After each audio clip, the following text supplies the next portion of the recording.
Introduction. Echoes of Humans, Beliefs and Perspectives is a literary milestone, the first ever work of this nature and magnitude in poetry. With over 900 quatrains, the poem embarks on an unprecedented journey into the key foundations of human thought. These are the 5 major religions, often referred to as the Big Five, of Hinduism, Judaism, Buddhism, Christianity, and Islam, and the 2 philosophies of ancient Greece and ancient China. Parts of history around which these foundations are built are also captured in the work. The selection of the 7 foundational narratives has been done on the basis of their influence, longevity, and the thought content that answers to the intellectual and spiritual needs of man. Since these are seminal narrations, the period from antiquity to the early modern era is covered. There have been other no less powerful influences like the Zoroastrians, the Jains, the Mayans, the Egyptians, the Sumerians, the Romans, and others. In the view of the author, the Big Five and the philosophies of ancient Greece and ancient China are probably more representative, as abstract reasoning unfolded as a decisive force in human evolution. Man began his journey totally different from that of other species. This poem traces the path from the earliest days of the earth to the birth of agriculture, the emergence of settled societies, and the founding of religions and philosophies. Yet for all of man's efforts, Socrates' statement that the best that man can aspire to is an improved state of not knowing holds more than a grain of truth. It embodies the foreverness of such a pursuit. The author has boldly chosen verse as the medium to write this book, turning it into a stunning epic. About the author. The author, Hardeepak Singh, is an alumnus of Punjab University, Chandigarh and Columbia University, New York. He spent the first 4 years of his life in a small village in Punjab. In 1955, the family migrated to a neighboring town, Ludhiana, which opened the doors for a more searching academic environment. In 1976, he joined India's premier administrative service, going on to hold several important positions. The years in service also enabled him to travel widely both within India and abroad. He was greatly intrigued by his interactions, experiencing firsthand the multiple beliefs and perspectives that people held dear. He spent time with the Amish people in Ohio and with the Ayo and Konyak tribes in Nagaland. His growing curiosity led him to the study of major faiths and philosophies, resulting in the present work. His first book, 543 Faces of India, was largely cephalogical in nature. It came in for a lot of attention amongst the political class and was sold widely on the various platforms. He is currently working on his next book, Aphorisms. Echoes of Humans, Beliefs and Perspectives, Chapter 1, The Day Before.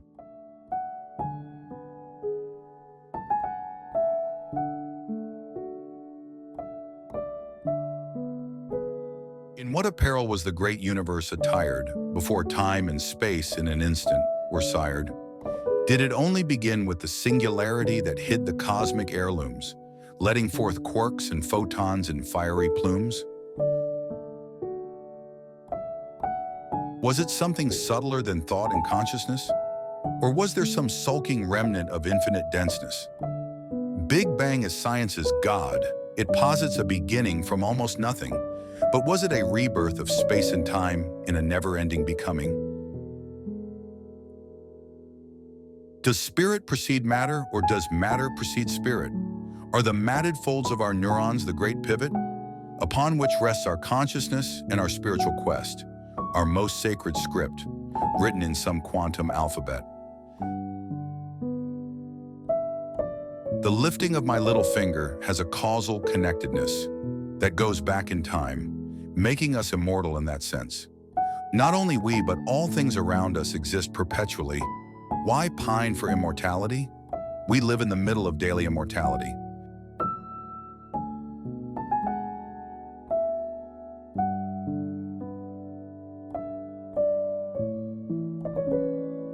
Everything in creation is equally old. The rocks, the plants, and us all exist from the beginning in flighty forms in the universe. In this medley of transitions, we too are eternal in a sense. It is another matter if this enforced eternity is of any consequence. We are so atomically numerous and so vigorously recycled in a series that our every atom has possibly traveled through millions of species. We are all reincarnations. When we die, our atoms disassemble. They move off to find new abodes in a restive scramble. Are the living but dead knocking and slamming at each other? And the dead but living but just in greater torpor?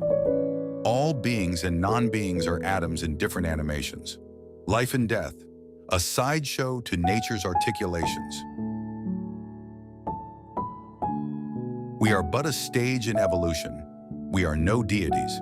There could be dimensions which dissolve our senses and realities. The vast spaces within the atom could be home to these dimensions. These might be rendering us blind to some of nature's dispositions.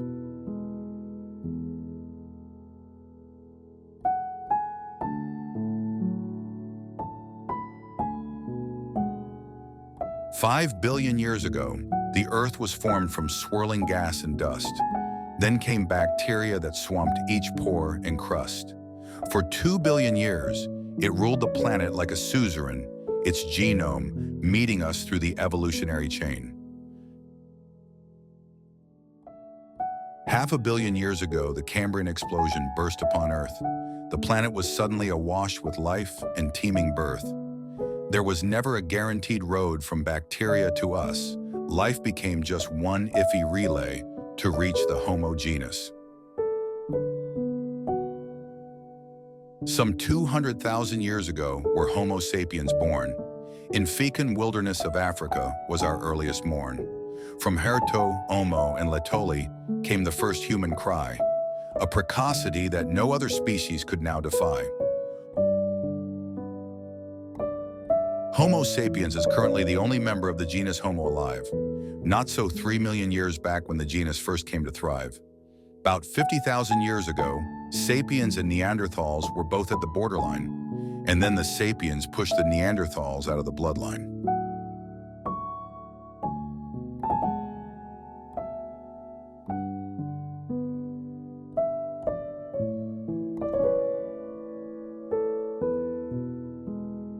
Homo sapiens conquered the world with their cognitive revolution.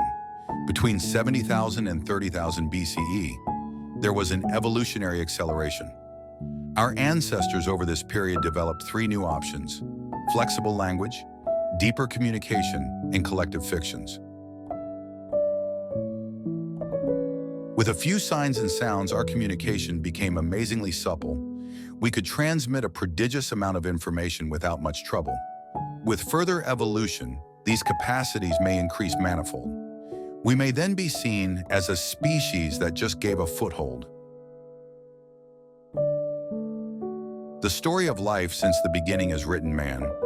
Folds of evolution sit in him like movie clips in a can. Both the extinct and the extant species have played their part, filling the near and far corners of man's mind and heart. Traits that would define us made their way into our minds. Awe, abstractability, and humor were some of these kinds.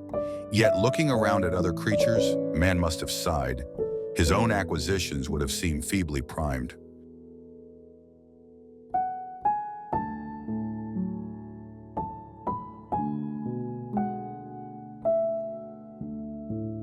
The fish could dive, the squirrel could disappear, the lion could roar, the serpent could curl, and the eagle could soar.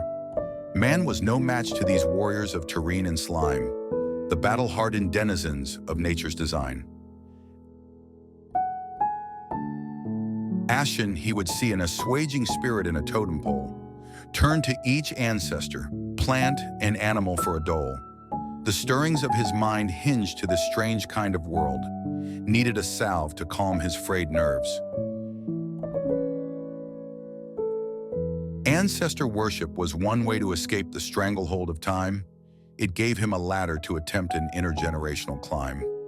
By worshiping ancestors himself, he worshipped in one sense, the soon-to-be ancestor, secure in his permanence.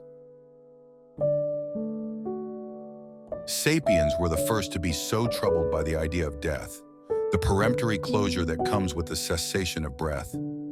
This awareness and his daily fears were like the two jaws of a vice that gnawed at his being without a respite.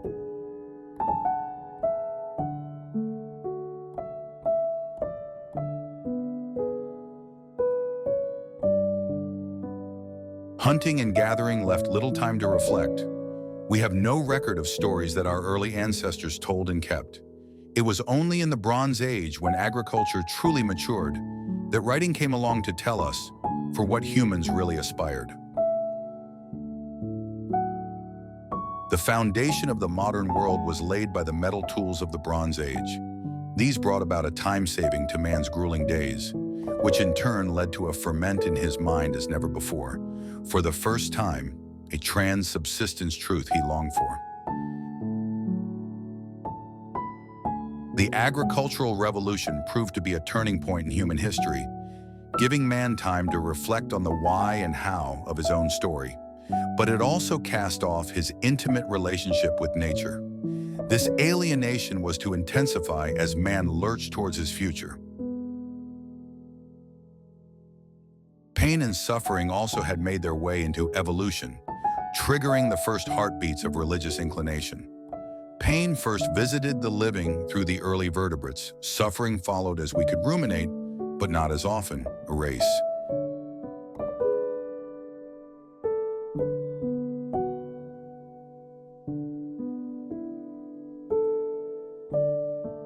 Most biological studies acknowledge only the existence of pleasure, while the definition of happiness remains hazy by every measure. Mired in flesh and blood and afflicted by distress, Homo sapiens scramble for what they construe as happiness. Has man reached the summit of intelligence, or is he an evolving construct? Or has a point been reached where we are fated to self-destruct? On the one hand is the steep curve of the outcomes of human intelligence, and on the other, the raw primal bed of our moral sense. Just as algae can scarce make out human life, there could be a species beyond our ken and eyes that hopscotches across galaxies in blithe leaps and ties knots of light and space in tidy heaps. Some would say religion is the pop music of human soul. It allows us to heave and breathe as life takes its toll. The masses live far from the renderings of logic and science. They need teeming spirits to set up a homey alliance. But was the birth of religion a moment of liberation or of servitude? Or was it that awe added to fear a new magnitude? Before the great religions began their sway over mankind, the question even then was how to calm the trepidations of the human mind.